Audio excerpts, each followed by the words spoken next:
নমস্কার। মাননীয় সুকান্ত মজুমদার মহাশয়কে অনুরোধ করবো আপনি মাইক নিন এবং আপনার মনের যে ভাব সেটা আমাদের সামনে বলুন। নমস্কার। কি শোনা যাচ্ছে? হ্যাঁ, দেখি টেস্ট করে দেখি। ভারত মাতা কি? না, ওদিকে শোনা যাচ্ছে না, কেউ হাত তুলছে। ভারত মাতা কি? এবার বোঝা যাচ্ছে কাক দ্বীপের লোকেদের জোর আছে, দম আছে, তাই তো? জয় মা কালী, জয় মা কালী, জয় মা কালী, জয় জয় শ্রীরাম। আজকে এই কাকদ্বীপে আমরা কেন উপস্থিত হয়েছি আপনারা জানেন তো?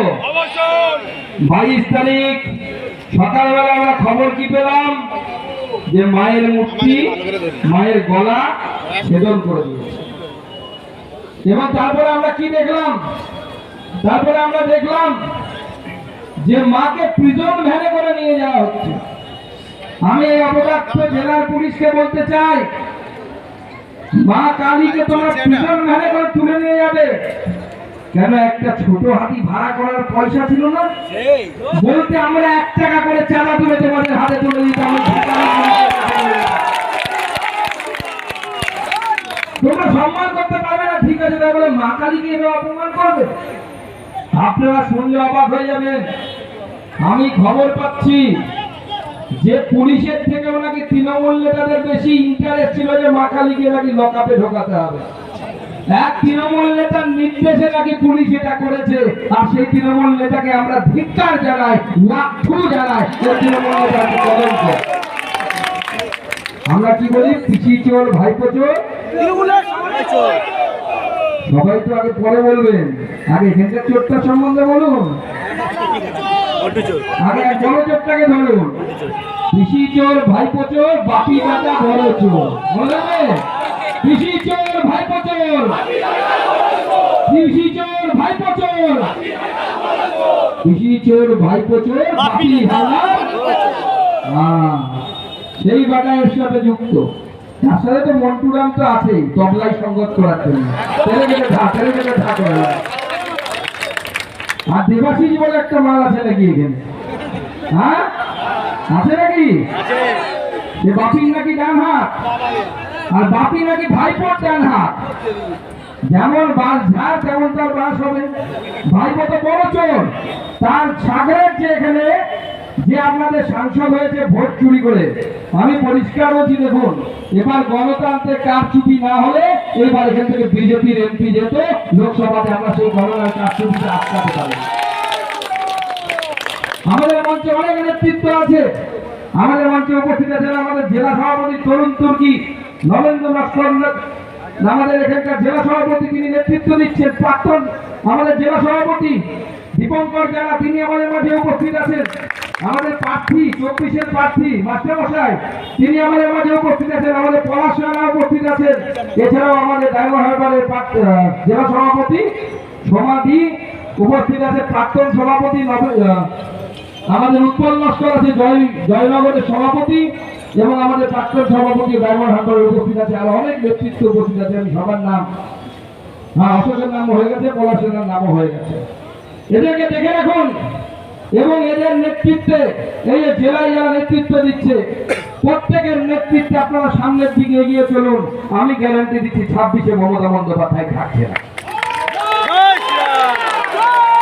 মমতা বন্দ্যোপাধ্যায় থাকছে না, ভগবান তার নিদর্শন দিচ্ছে। মমতা বন্দ্যোপাধ্যায় গেছিলেন রথযাত্রায় রথের চাকা টানতে। কোথায়? দীঘার মন্দিরে। সে আবার তার কাহিনী শুনলে অবাক হয়ে যাবে। আমার কাছেও ইনভিটেশন এসেছিল। আমি দেখি টিভিতে তৃণমূলের নেতারা সব জায়গায় চেঁচাচ্ছে, আমরা জগন্নাথ মন্দির করছি, আমরা জগন্নাথ মন্দির করছি। আমার কাছে চিঠি এলো, আমি খুলে দেখলাম যে চিঠি লিখেছে অমুক দিন দীঘাতে জগন্নাথ কালচারাল সেন্টারের উদ্বোধন হবে, আপনি আসুন। নিচে সই হচ্ছে পশ্চিমবঙ্গের সিএস মানে চিফ সেক্রেটারি, তার সই। আমি অবাক হয়ে গেলাম, দুটো মন্দির হচ্ছে নাকি রে ভাই?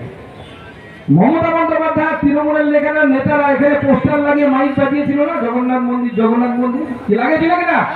লাগিয়েছিল কিনা? আমার কাছে এখন চিঠিটা রাখা আছে, চিঠিটাতে দেখবেন লেখা আছে জগন্নাথ কালচারাল সেন্টার। তৃণমূলের নেতাদেরকে আগে জিজ্ঞেস করুন যে দীঘাতে যেটা তৈরি হয়েছে সেটা জগন্নাথ কালচারাল সেন্টার নাকি জগন্নাথ মন্দির। যে মন্দিরকে মন্দির বলতে পারে না এরকম হিন্দুদের 2 নম্বর হিন্দুদের আমাদের বিশ্বাস করার দরকার নেই, ওদের আমরা বিশ্বাস করি না। মন্দির মসজিদ সব থাকবে, কোনো অসুবিধা নেই, যে যার ধর্ম পালন করবে, আমরা তাতেই বিশ্বাস করি, আমরা প্রকৃত ধর্ম নিরপেক্ষতায় বিশ্বাস করি। কিন্তু তাই বলে কিছু মানুষ দিনের পর দিন মূর্তি ভাঙবে, সাম্প্রদায়িক সম্প্রীতি বিঘ্নিত করার চেষ্টা করবে, আমরা তাদের ছেড়ে দেবো? কি ছেড়ে দেবো? পিঠের চামড়া তুলে ডুবডুবি বাজানোর ব্যবস্থা করবো। পরিষ্কার বলে দিচ্ছি, বিজেপির সরকার 26-এ তৈরি হবে, নো এফআইআর, নো কোর্ট, ফ্যাসলা অন দ্য স্পট হবে। তখন উত্তরপ্রদেশ দেখেন তো মাঝে মাঝে যোগীজি কি করে, তখন আমাদের এই থানার সামনে জিপ থাকবে না, জিপটা পেছন দিকে থাকবে, সামনে থেকে একটা বুলডোজার রাখবো, সামনে থানার সামনে বুলডোজার থাকবে, আর যারা এই ধরনের অপরাধ করবে বুলডোজার তাদের বাড়ির সামনে গিয়ে বলবে ও দাদা আছেন নাকি, এবার মজাটা দেখুন, মজা কাকে বলে, বুলডোজার খেলা হবে। সেই দিন আসছে, তাই তৃণমূলে ঘাবড়ে গেছে, তৃণমূল চিৎকার করছে এসআইআর করতে দেবো না, এসআইআর করতে দেবো না। এসআইআর হলে কি হবে? এখানকার সাংসদ বাপি বাবু তিনি চিৎকার করে, একদিন দেখি টিভিতে দেখলাম, চিৎকার করে বলছে এসআইআর করতে এলে হাত কেটে নেবে। কি বলেছিলেন কিনা? বলেছিলেন কিনা? নির্বাচন কমিশন কিছুদিনের মধ্যে এসআইআর তো শুরু করতে চলেছে। দেখি কেমন বাপের বেটা, হাত কাটার দম থাকলে হাত কেটে দেখাও, দেখি কত বড় দম আছে বাপি হালদার, তোমার আমরা দেখতে পাই। তবে আমরা বলবো বাপি হালদার তোমার দম আছে বাপের বেটা।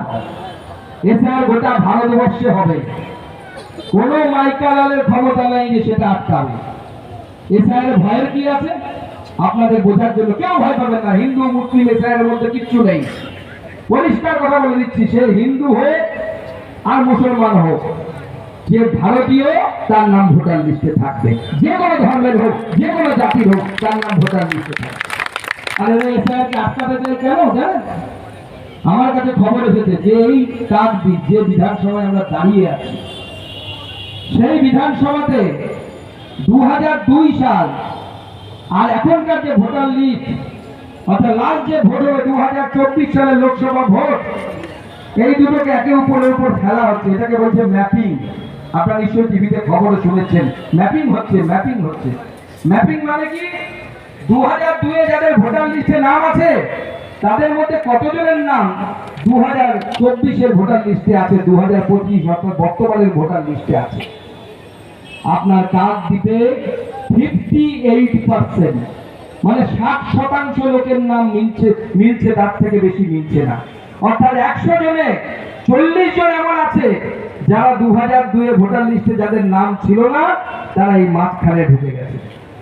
আমার 2002 নাম নাও থাকতে পারে, কিন্তু আমার বাবা মার নাম তো থাকবে। আমার যদি 18 বছর না হয়ে থাকে, হতে পারে আমার 18 বছর হয়নি 2002, কিন্তু আমার বাবা মার তো নাম থাকবে। বাবার নামও নেই, আমার নামও নেই, কি বলবো আমি তাহলে কোথা থেকে এসেছি? হতে পারে বাংলাদেশ থেকে আমরা আসতে পারি, প্রচুর পূর্ববঙ্গের মানুষ আসেন। আমার ঠাকুরদা 1947 সালে বাংলাদেশের বগুড়া থেকে এসেছিল, 1947 সালে, এখন নয়, সেই সময় বগুড়া থেকে এসেছিল। আমরা বাংলাদেশ থেকে যে সমস্ত হিন্দুরা এখানে এসছে তাদের জন্য সিএ নামক আইন পাস করেছি। সিএতে আপনারা অ্যাপ্লাই করবেন, সিএ এর মাধ্যমে নাগরিকত্ব দেওয়ার ব্যবস্থা নরেন্দ্র মোদী আপনাদের জন্য করেছে, কেউ আটকাতে পারে না। আর মুখ্যমন্ত্রী তখন ভোট দিয়েছিল, তখন সংখ্যালঘু যাদের ভোট মুখ্যমন্ত্রী খুব বেশি পায় তাদেরকে কি বলেছিল যে সিএ হলে নাকি মুসলিম ভাইদের নাম নাকি বাদ চলে যাবে। 2 বছর হয়ে গেল সিএ হওয়া।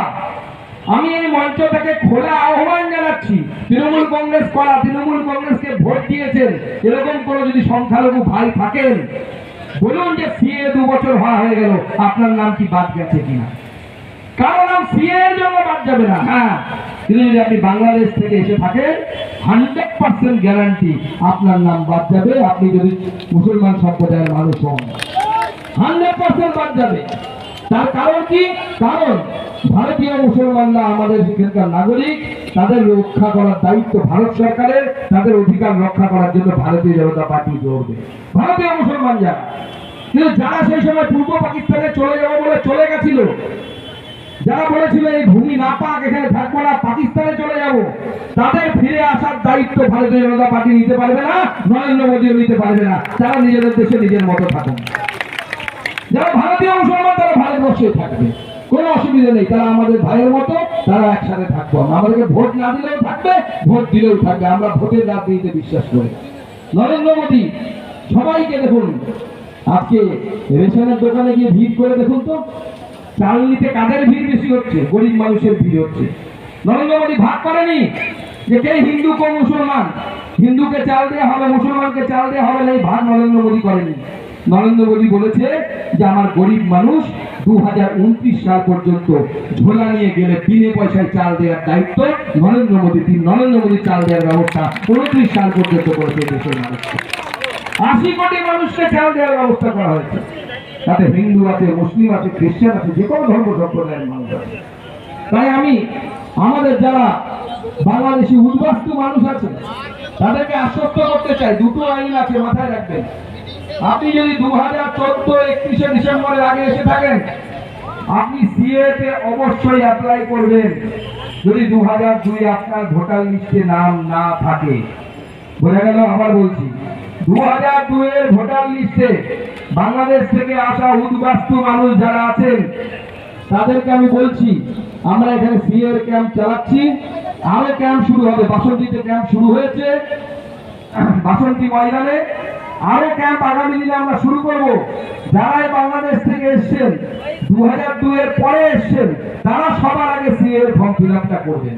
যারা 2002 এর আগে এসছেন এবং ভোটার লিস্টের নাম আছে 2002 এ, তারা পরে সিএ করলেও হবে, কিন্তু যাদের নামটা নেই 2002 এর ভোটার লিস্টে, তারা সবাই আগে সিএ এর মাধ্যমে অ্যাপ্লাই করে ভারতের নাগরিকত্ব নেবে। আপনার ভোটার লিস্টের নাম উঠে যাবে, কেউ আপনাকে আটকাতে পারবে না, কেউ আপনাকে আটকানোর অধিকার নেই। নরেন্দ্র মোদী এটা আপনার জন্য ব্যবস্থা করবে। শুধু তাই নয়, নরেন্দ্র মোদী তার সাথে আরেকটা আইনের পরিবর্তন করবে।